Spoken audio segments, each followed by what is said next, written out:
Hi guys, just a quick note. I've set up a Patreon page just where you can go, and if you want to help support the podcast, you can. It's just a case of sign up there and you can just donate as little as £1 a month. Anything to help, just as I'm recording more and more episodes, it's actually costing me a bit more to host them because I'm going over the data allowance. You can go to the Patreon website, which is Patreon, and then just type in this podcast and you'll find me on there. Or failing that, you can go in. I'll put a link in my Instagram story and I'll just keep refreshing it so you can see it. Like I say, anything at all would be a great help.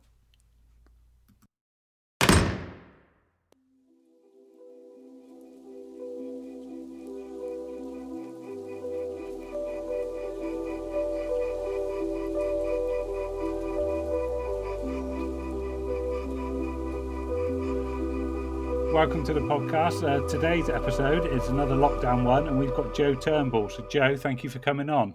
No worries. Thanks for the invite. That's all right. Right, we finally got it recording after loads of technical difficulties. Yeah.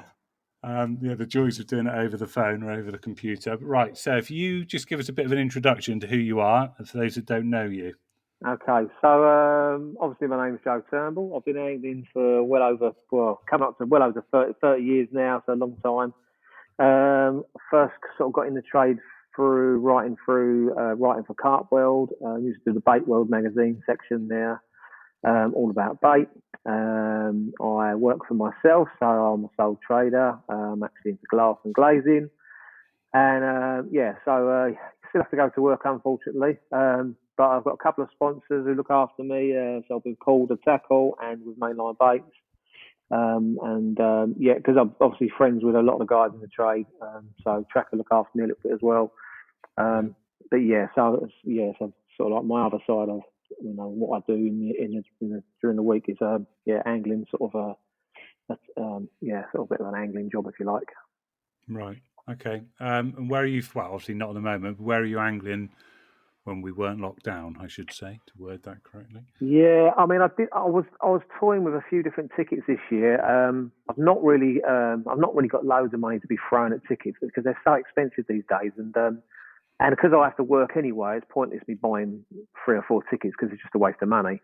But I was just mucking around, just didn't know where to go this year, so I didn't end up buying a ticket in the end. So just flitting around all the day tickets really, because they've got so good these days.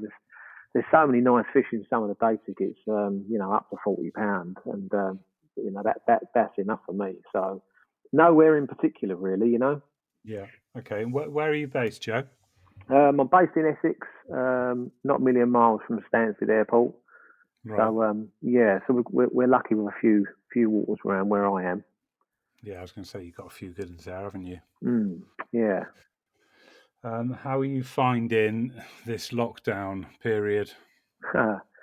I mean, to be honest with you, I've got so much to do, so much to catch up with because our lives are so busy anyway. Painting the house, doing the garden, attending the pond, weeding the pond, looking after the chickens. My dog passed away last year, but that would have been another thing to do. So he would have been taken to a walk. I used to go, when we wasn't locked down, I was at the gym 3 or 4 times a week. I always slot that in somewhere, even if it's for an hour, but it's usually a couple of hours, 3 times a week. So that's another thing. So I've been sort of making sure I go out for a ride or go out for a run. So I'm trying to get that in as well. So to be fair, I've got so much to do. It's not bothering me too much, other than I can't go fishing. And I used to slot, like I say, at least 1 day a week to go fishing to keep my sponsors happy and stuff as well. So it's been a bit tricky really. I've gone a little bit stir crazy because I do need to go fishing. It's just that that outdoors thing, just being outdoors. So I'm kind of missing that connection a little bit, but I'm very fortunate to have a decent sized garden, which some guys are stuck in flats and can't get out at all. So I do see myself as very fortunate. So I can go for a bit of a walk around the garden if I have to. So it's not as if I'm penned in a cage, So, but it's very tricky, isn't it? And with the media at the moment, you just don't know what to believe. So I'm trying to steer clear from all the media. I might watch the news once a day if possible, or listen to a newscast or something. But other than that, I'm just trying to sort of literally lock myself in, not really go anywhere, and trying to keep my head sane with keeping myself busy, you know. Yeah, yeah. How's the 100 rep squat challenge going? We're on day 27, I think, today. So I've got 3 days left. And yeah, it's not too bad. It's quite good, really, because, like I say, I train anyway. And a good mate of mine who is a nutritionist and trainer up the gym, James Dunn, I'll give him a little bit of a shout there. And he was the guy who started it, and there was a few of us up there. Another guy called Lee Hurd, who's an angler up at the gym, and he goes. So we've all been doing it, and he kind of put it in place ages ago and said, "You haven't got to do it, but it's just something that gives you a bit of regimen and gets you doing it, you know, rather than saying, oh, I'm going to do it today." And I'm one of them guys. If you say to me, "Do this," you know, or challenge you to do that, I have to do it. I don't like to do it in front of people, so I'm not competitive. Like, you know, if you said to me, "Oh, I can do 100 press ups," can you do 100 press ups? I'll beat you in a race. So I'm not I'll probably turn it down. But if you said to me, "You've got to do it every day," I will do it every day. You know, it's just one of those. It's a funny thing, but yeah. So we're not doing too bad. Like I say, I've got a few days left. Definitely noticed a lot more definition in my legs where I've been doing it. And it used to take me, when I very first started doing it, used to take me just under 10 minutes to do. And I used to sort of spread it out a little bit. So I'd do 25 and then have a bit of a break, then 25 and have a bit of a break, 25. But now I'll do 50 and have a minute's break, and then 50 and do a minute's break. So it takes me about 3 minutes when it used to take me 10. So it just shows you that if you continue to do, you know, certain things, you can actually improve on it, you know? Yeah, and are you doing that with a weighted vest, did I see, as well? Yeah, that's with a 10 kilo weighted vest. Yeah. Another thing really that James kind of put in my head about training, you know, like, because I think I've lost over the last, well, when I first started training, I was 15 stone 1, but this was going back some time, and I'm now 11.6, which is, I've lost quite a lot, but I sort of plateaued at about 12 stone 11, and I couldn't lose any more weight. And obviously I'm getting on a little bit, so your body naturally holds on to a bit of fat unless you're really strict with your diet and stuff. And I've always been into a little bit of nutrition anyway, and James kind of explained to me what I've got to do and all the rest of it. So I changed a few things, tweaked a few things, and I've been training and lost that last stone that I really wanted to lose. So if you put your mind to it, you know, you can do anything, really. Yeah, no, definitely. What sort of changes did you make to your diet then to get rid of that last bit? So really, I don't like. It's not a diet. Although I just said it was a diet, it's not a diet. And whenever people ask me, I try not to use that word, because as soon as people hear the word diet, they think, "Oh my God, it's a diet." You know, you can't have any chocolate, you can't have any bread, you can't have any rice, you can't have any potatoes. There's a big thing about no carbs these days, you know, and it's just that couldn't be any further from the truth. I still eat chocolate, I still eat bread, still eat rice, and all the rest of it. But it's just basically a 1,600 calorie a day. That's what I'm on. I'm still on now. I've just put it up a little bit actually, because I've got down to where I wanted to get. So I've hardly got any fat on me. I just want it to bulk up a little bit. But you have to do it carefully. But anyway, so 1,600 calories a day. And if I give you a sort of rough day's sort of food intake would be, you can have egg and bacon in the morning if you like a fry up, or you can have porridge in the morning, a gluten-free type of porridge with blueberries, a little bit of honey, some seeds, and a few nuts thrown in there. You have 11s, so you make sure that you eat all during the day. So instead of just 3 meals, you'd have 11 o'clock. I'd have just a snack. So it'd be a cup of coffee maybe, or a cup of tea, or a bottle of water with a banana and a handful of cashew nuts, say for instance. And then lunchtime comes, I'd have sort of like a chicken salad or smoked salad on brown bread or something like that. But I tend to go for a chia bread instead of a wholemeal bread. I do like a bread called a chia loaf, which is made out of chia seeds. You can get it in some of the popular bakers, so it's not as if it's just this bread you can't find. So that's one of them little things where people say to me, "Oh, I love bread. You know, I've got to have a sandwich." If you want to have a sandwich, you can have a sandwich. So it's not a big deal, but you just keep a tab on what you're eating, during the day, and then I use a thing called Life. I think it's Life Fitness or Lifestyle. My Fitness Pal, I think it's called, which is just yeah, it's good that. Yeah, you just literally you can scan all the barcodes, so it comes up with how many calories and how much fat you're eating, and it's very very clever. And since I've been using that, that's been really good to keep a tab on what I'm eating. So Right. if I go over my fat by sort of 3-4 o'clock, if I go to my 3 o'clock snack sort of time, which is like a banana and some nuts or an apple and a snack bar or something like that, I can put that all in and it will come up, and then I'll look at my macros because it tells you your macros, and it's a free app by the way, so it's really good. And so you look at your macros and you can see how much fat you've got, so how much fat you've eaten during that day, how much carbs you've had during that day, how much protein you've had during that day, and you've got a set number of protein, carbs, and fat, and you just literally keep to that tally. So when you get to the evening, you can have normally it's a decent meal, so it might be sort of like 200 grams of chicken, some brown rice. I'm really lucky actually because the missus is very good at cooking, and so she'll knock up some rice with some mushrooms in and some peppers, really flavour it up. And that's like a chicken and rice meal, which is really nice, usually really filling as well. And in the evening, if you want some chocolate, I'm really into my chocolate, like big time. But I like things like 70%, 80% chocolate, like proper cacao bars. Yeah, nice. Yeah. Which is like, you can get away with having 2 squares of that with a cup of tea in the evening, do you know what I mean? Just to sort of knock the craving. And so, so I've been doing that for the last probably 2-3 months now. And I'm just so used to eating a healthy, healthy way of eating. That's all it is. It's not. I don't like to call it a diet because it's not a diet. You can sustain it, and the trouble with a lot of diets is you can't sustain diets. Yeah, it's over a longer period, isn't it? So I suppose as well, even if you do go slightly over on a day, as long as you average out throughout the week, yes, it's probably okay, isn't it? It's precisely that. Yeah, if you like, say for instance, like this weekend. So on the Saturday, I had a bit of a blowout day. So that's what I normally do. I've had a jam donut. We had a pizza. We ordered a pizza because obviously we're in lockdown as well, so that was a bit awkward. But we had a pizza delivered and stuff.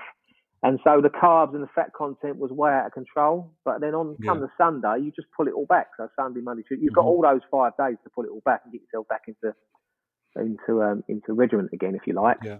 And obviously, like I said, I'd go for a run, or go for my bike ride, or do my training, or whatever, just to burn those calories off, So I mean, doing those squats as well every day, that's going to be a fair amount of energy, isn't it, going on them?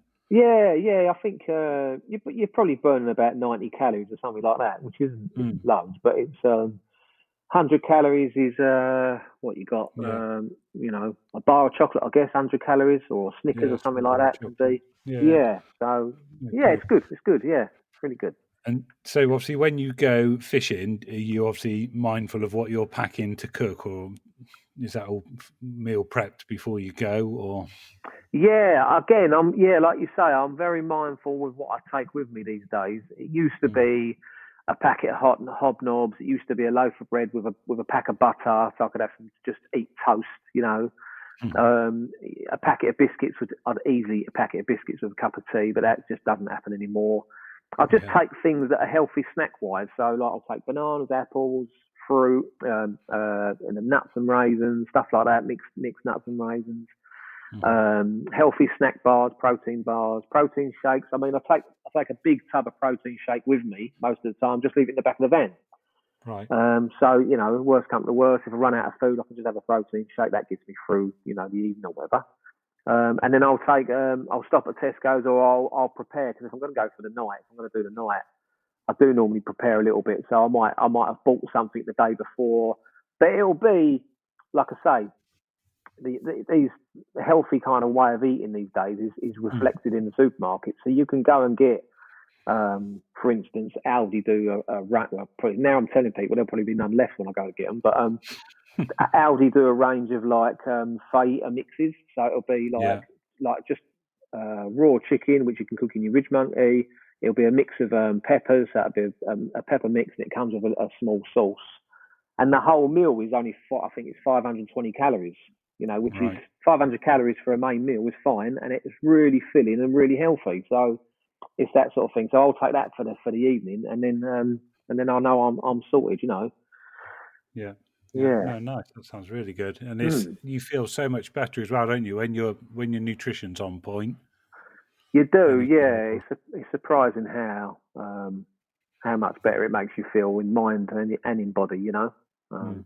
Yeah, yeah, Okay, cool. Right. If we move on to your fishing a bit, yeah. so usual sort of questions we get asked. What's your UK PB? At the moment, PB is 43.14. Yeah, that's a Right. common I've been after for ages. Yeah.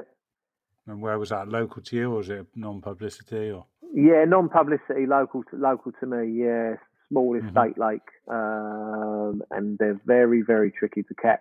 right? Which I don't. Yeah, I mean, I've put pictures up of them and stuff, but yeah, they're really. Yeah, it took me. I think that nearly took me about 3.5 years to catch that one. All right. Okay. Yeah. Yeah, and I've seen it.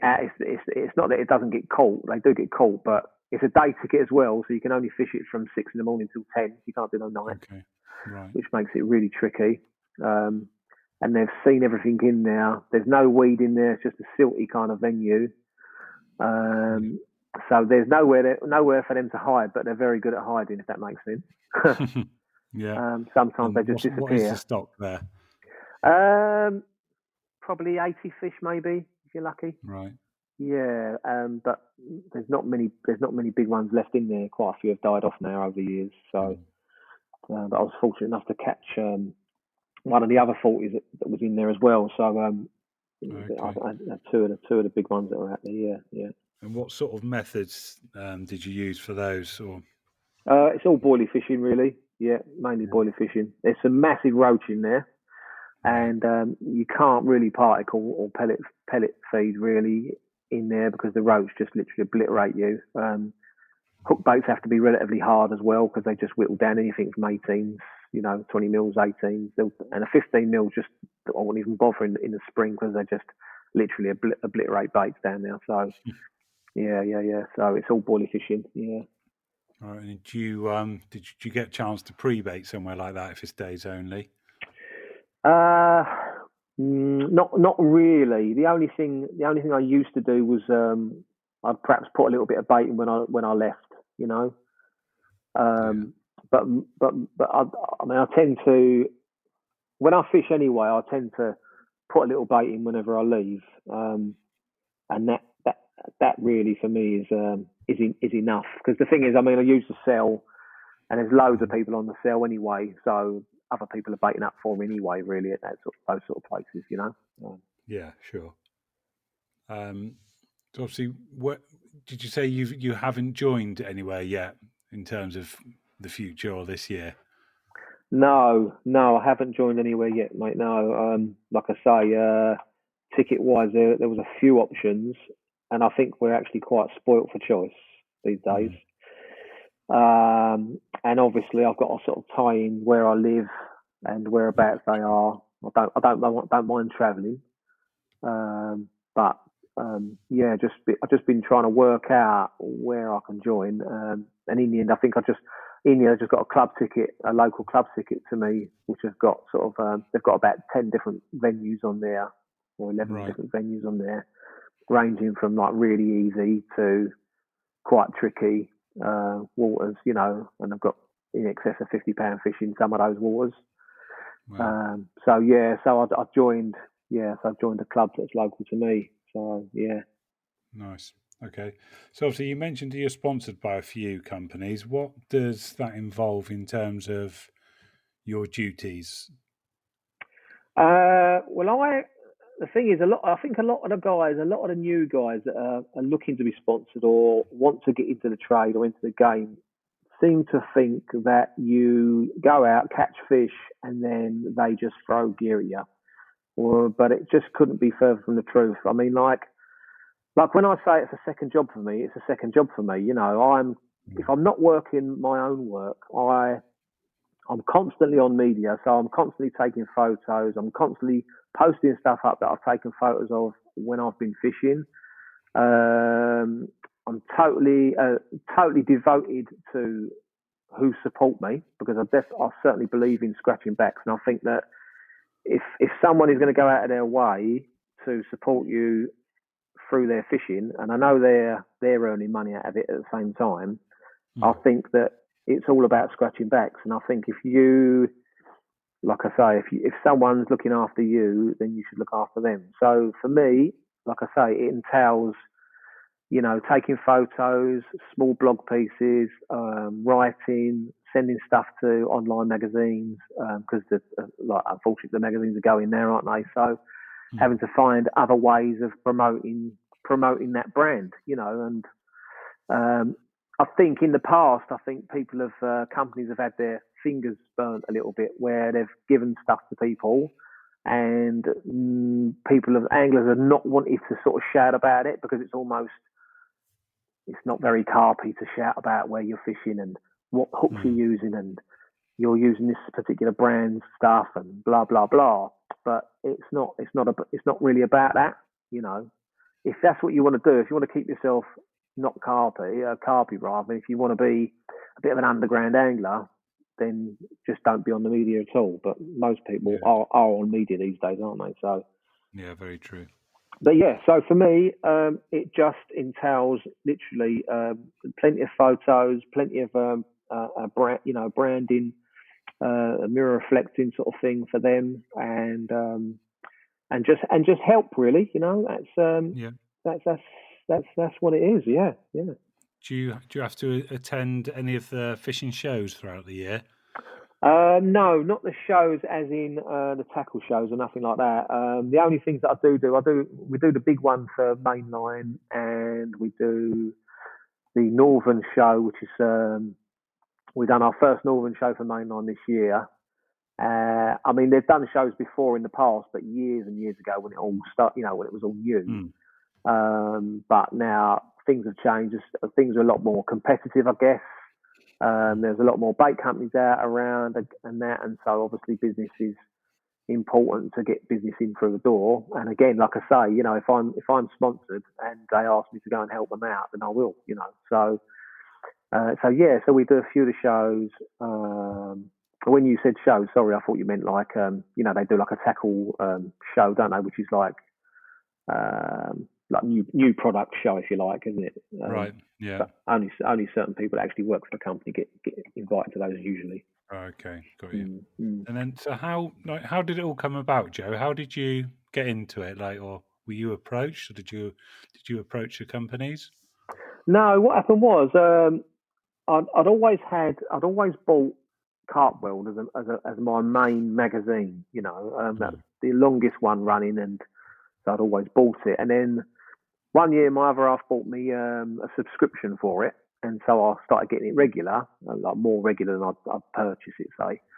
And then one month it turned up. I think it was in November, and it turned up. And Tim Paisley obviously used to do the foreword for it right at the beginning, and right at the beginning of the magazine, he said the bait wettle section is finished for the foreseeable, because we can't get anyone to do it, because they always wanted somebody that was going to be unbiased, because obviously most people that do it, in the past were sponsored by people. So like Ian Pauls or Richworth, Keith, I can't remember his name now.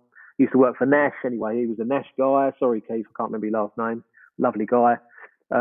So he used to do it for Nash, and so basically everything was a little bit biased. When they did a review, it would be about Richworth products, or it'd be about Nash products, or whatever. So in the little foreword, he just said that he'd like to get it again, but he'd like to get somebody that was unbiased. So I guess somebody with no ties to any companies.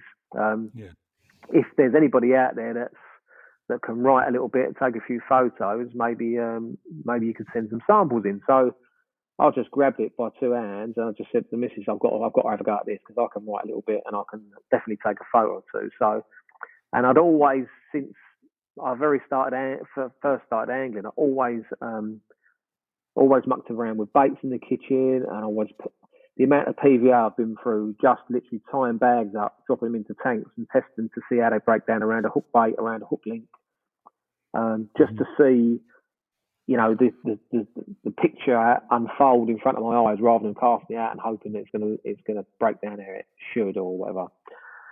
So anyway, so I thought I can probably do this. So I emailed Tim and just said like, what is it you're after? So he emailed me back, which I was well surprised, and he just said I need sort of between 3.5 to 5,000 words, plus pictures to accompany it, and then we'll go from there. So I said, okay. So I sat down and wrote a feature, just like I'd seen in the magazine. So I've not had any experience in writing or feature magazine writing or anything like that in the past. But just from what I'd read and seen. So I sort of laid it out how I'd seen it before, and then sent it to him. And then within the next weekend, I got an email back on a Saturday. I'll never forget it. Funny enough, a Saturday morning, we were just having a bit of breakfast. Mrs. was just doing a bit of breakfast, and I opened my laptop, checked my emails for work, and email come through from Tim. I was like, okay. So I opened it up, and he just said, we're really, really pleased with what you sent through. We're going to publish that in the next month's edition. And I was like, shit, okay.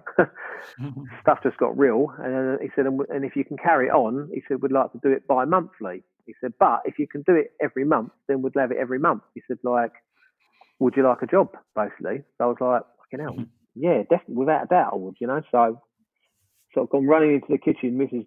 doing her bacon and eggs. And I said, like, I ain't going to believe this. I've just got the job with Cartwell. She's like, oh my God. I was buzzing really, to be privileged enough to have just a feature in there, let alone a feature every month. Well, I don't know how long it's going to last, but it was just brilliant. So that's how I got it, and and it just went on from there really. Yeah.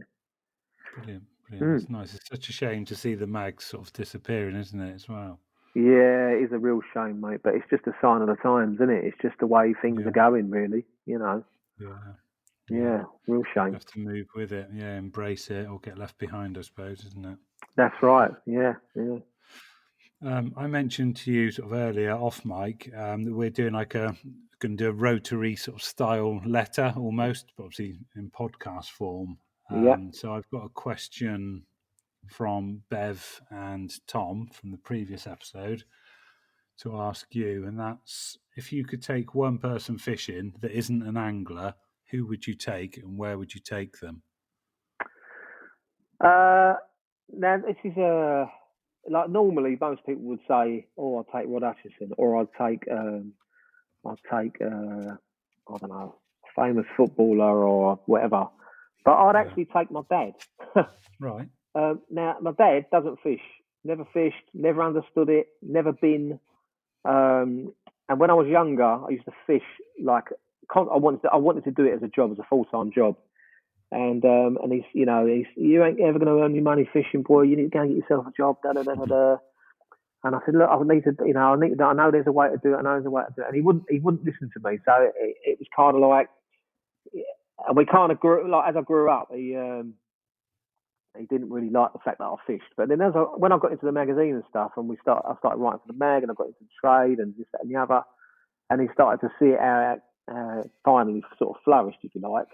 He was really, really proud, really proud and really pleased to see how far I've got. And he's always said to me, "Oh, I have to come fishing one day," which I've never thought I'd ever hear him say. So yeah, I think I'd like to take him, and it'd probably be somewhere like Blasford Hill, just somewhere a local day ticket water, just somewhere to get him a bite, and just to see his face, see him connect with that fish, and just see how he how he reacts to it. See if he can understand what I've been experiencing all these years, Yeah, brilliant. That's a great answer. Yeah. How did you get into it, Joe, if your dad doesn't fish? Yeah. Through my uncle, funny enough. My uncle and my brother used to fish. My brother's a year younger than me, and my uncle's always been into angling all his life. He used to take my brother fishing a lot. We used to live in Hackney in the East End, and he used to take my brother to River Lee. And one day my brother fell in with waders, and it was in a real strong current, and he nearly drowned. And after it, my brother said, "I'm never fishing again. That's it. I don't want to do it anymore."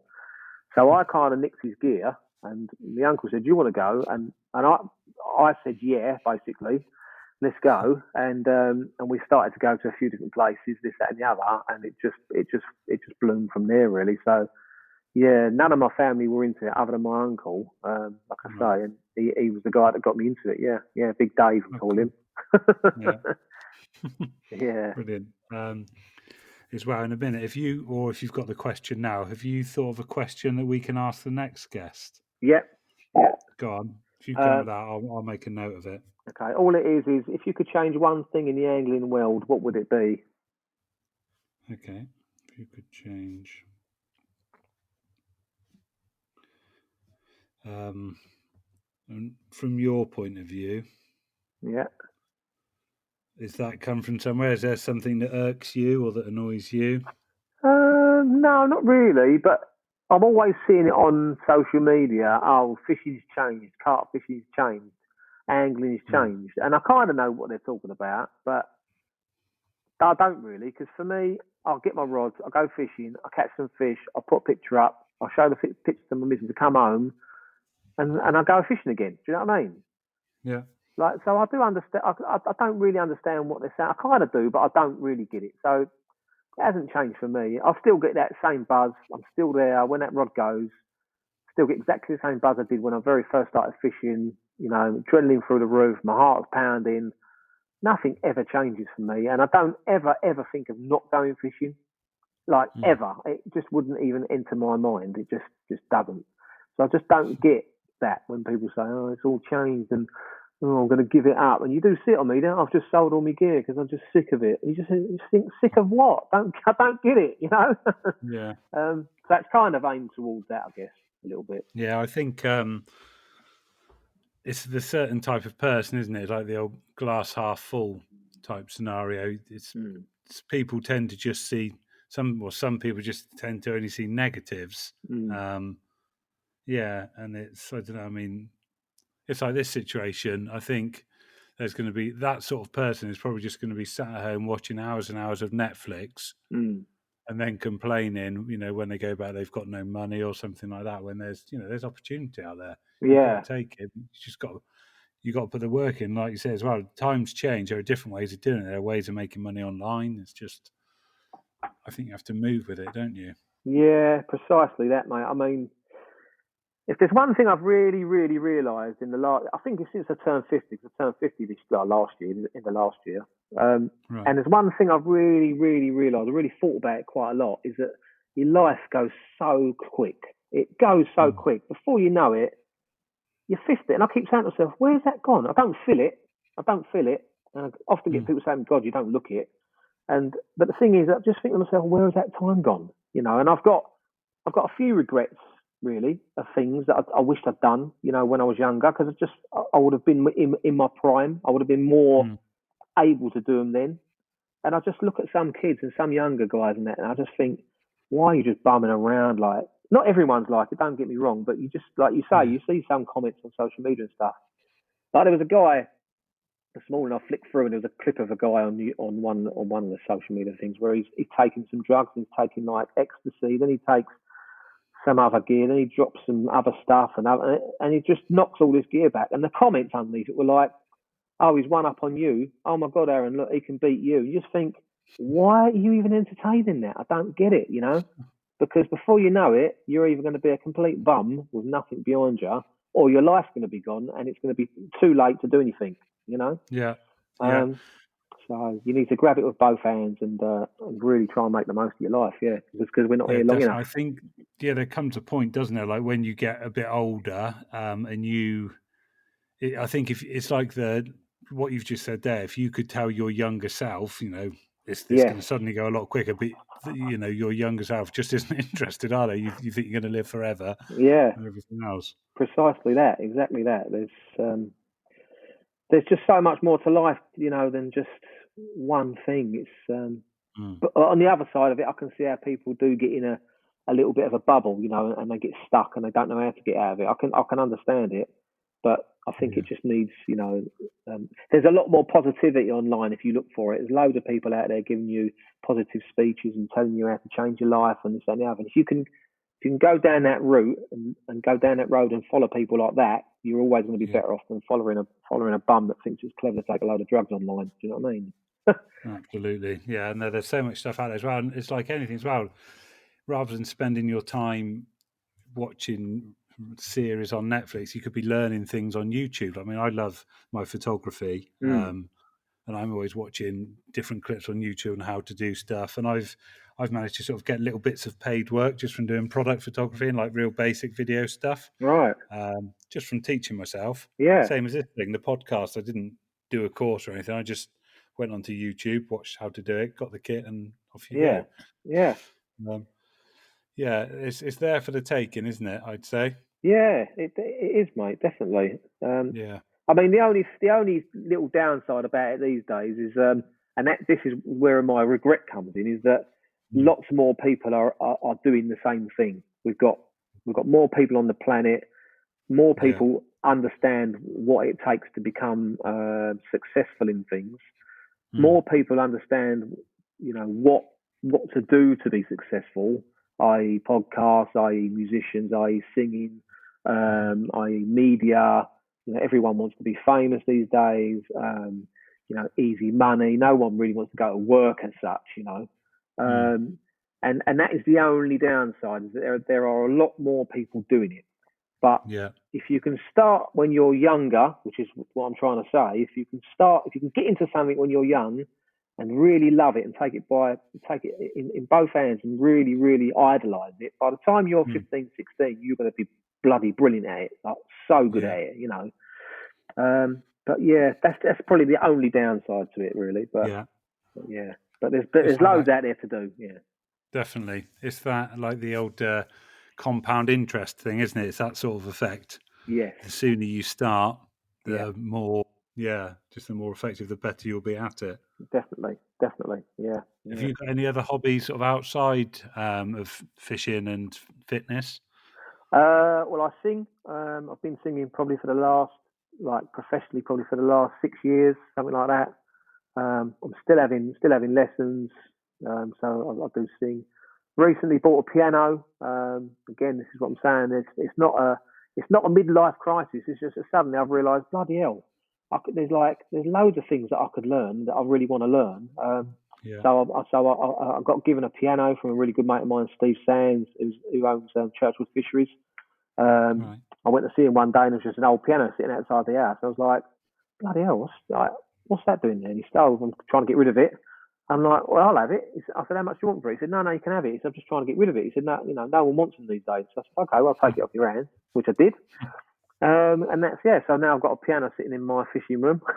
So I've just been learning how to play that. I've played a bit of golf in the past, so I'm hoping to play golf again pretty soon. I've got a few mates who still play, so I do a bit of golf. I just like to keep my options open. I don't like monotony, If there's one monotonous thing I like, and that's fishing. I can sit there for hours and hours and hours just fishing. But anything else, I don't really like monotony, I never have. I know what you mean, and I'm a bit like that. I'm usually a very impatient person, but then my missus is like, "But you'll go and sit on a really difficult lake and not catch anything for weeks or months." I know. I think it's because there's so many other aspects to it, and I've said it before with the nature thing, and I've usually got a camera nearby, and you just get those opportunities to take shots of things that you wouldn't usually do if you weren't at the lake. Definitely, definitely. I do think there's a slight aspect of laziness in it, though. I definitely do. Like, because I've often sat and thought, why do I love fishing so much? And I just think to myself sometimes, because I do like to just sit there and just do nothing, I just like to sit there and just do nothing. Like, I think it helps if you're really busy anyway, because obviously you're really busy, got work and stuff, and a million other things that you're interested in. It's nice to just go and just switch off some days, But so I do think anglers are. I think a lot of anglers are probably quite lazy people. Yeah, but you can see the ones that are keen to move and up sticks are the ones that are rewarded, aren't they? A lot of the time. Exactly that. Yeah, I mean, you hit the nail on the head. I mean, that's how I fish. If I go to day ticket waters, my stuff very rarely comes off the barrow. When I do my tuitions as well, because I do tuitions, so whenever I do those, I always take guides and say just like leave the gear on the barrow, and they're like, what do you mean? I'm like, just leave the gear on the bow, just get your rods off, get your alarms off, we'll just have a go here and see what happens. You know, it's just about moving and grabbing opportunities, making opportunities when you're fishing. So it's not all about sitting back, relaxing, and just, you know, waiting for the rod to go off. I do understand that.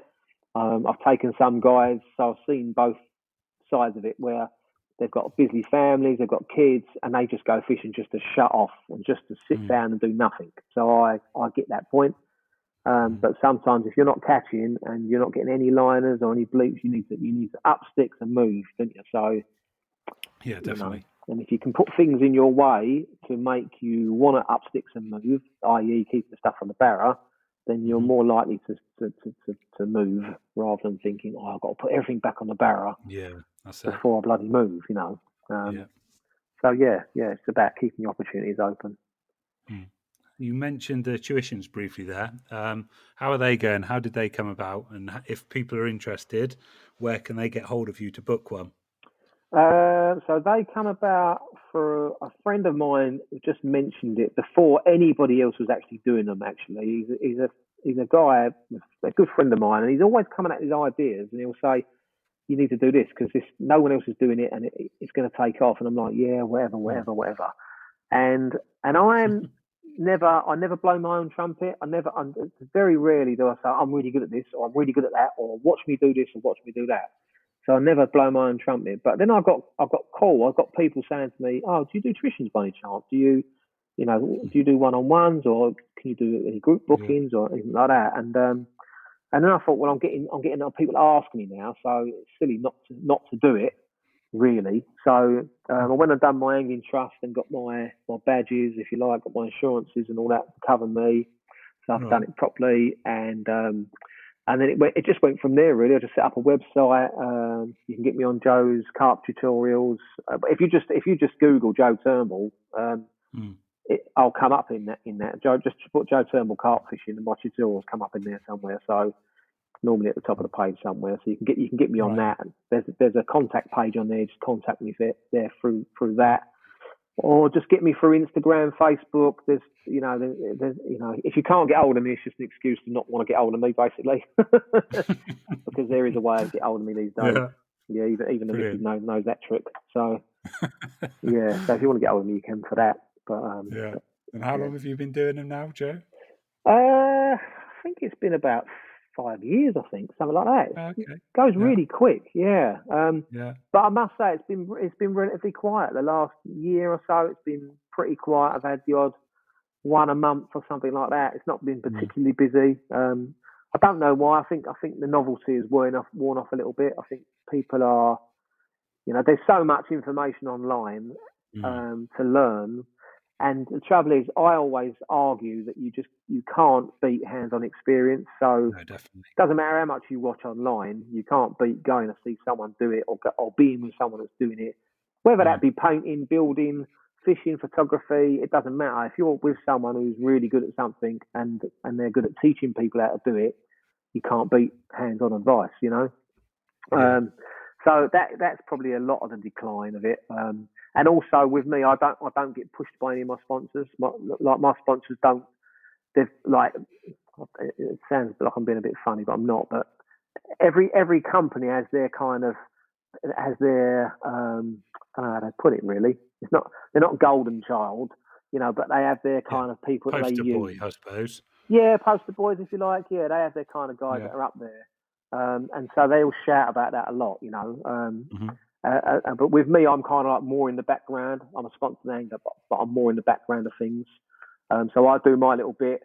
I get my little bit from them. They get their little bit from me, and that's kind of how it stays, So with me, it's a little bit more tricky getting tuitions because I'm not, plastered over magazines, and I'm not shouted about by people. So I'm have to do it myself, And like I say, people are they'll either seem to pay £500-600 to go fishing with Jim Shelley, which is if you want to do that, that's great.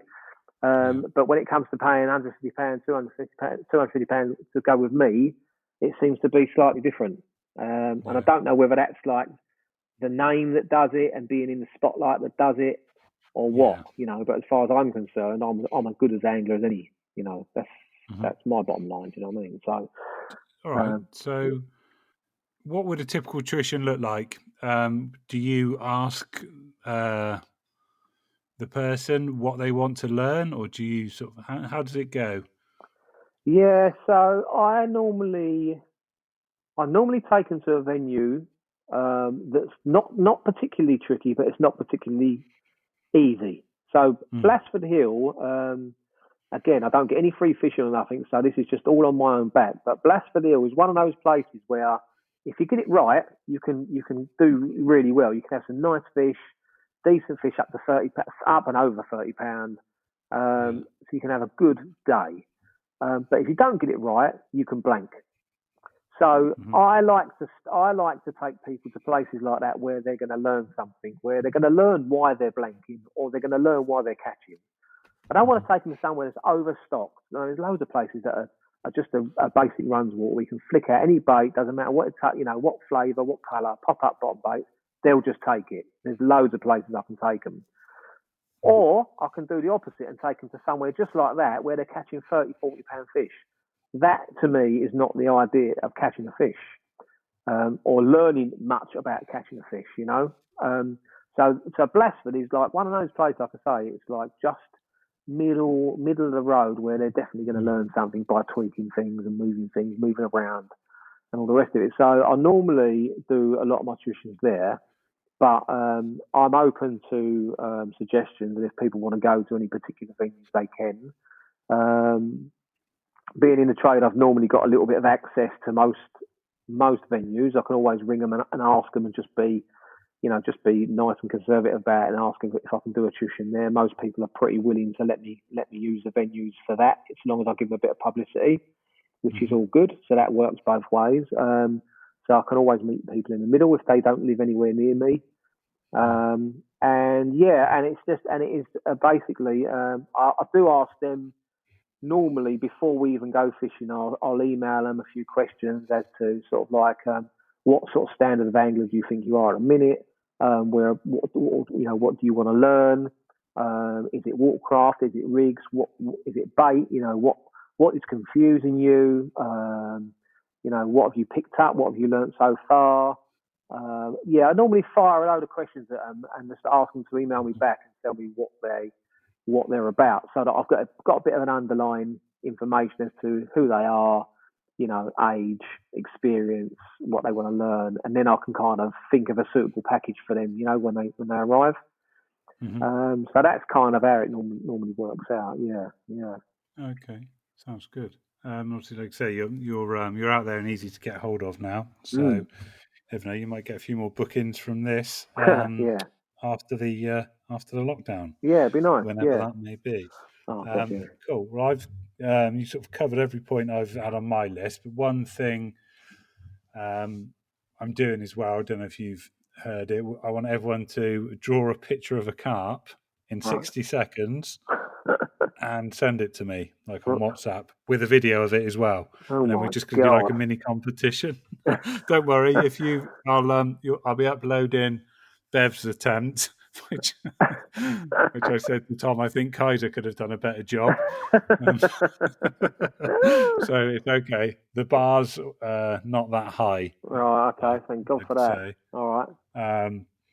So if you can, at the end of the podcast, I'll just get you to do that and then just ping it across to me when you get a minute. Yeah, so just 60 seconds, right? Drawing a carp and try and video it, and then take a picture, but don't have your name in it because I'm going to do it sort of anonymous. Right. Okay. So it's not biased when people vote. Oh, that's good. Thank God for that. All right. And then we just do like a tier, like A versus B. Then the winner goes through and do it that way. Yeah. Okay, cool. I need to get on that later today. Right? Okay, brilliant. So Joe, I think that's it, mate. Thank you very much for coming on. Great stuff. Thanks for the invite. Yeah, much appreciated. No problem. Take care, mate. Speak to you soon, Don. Take care, buddy.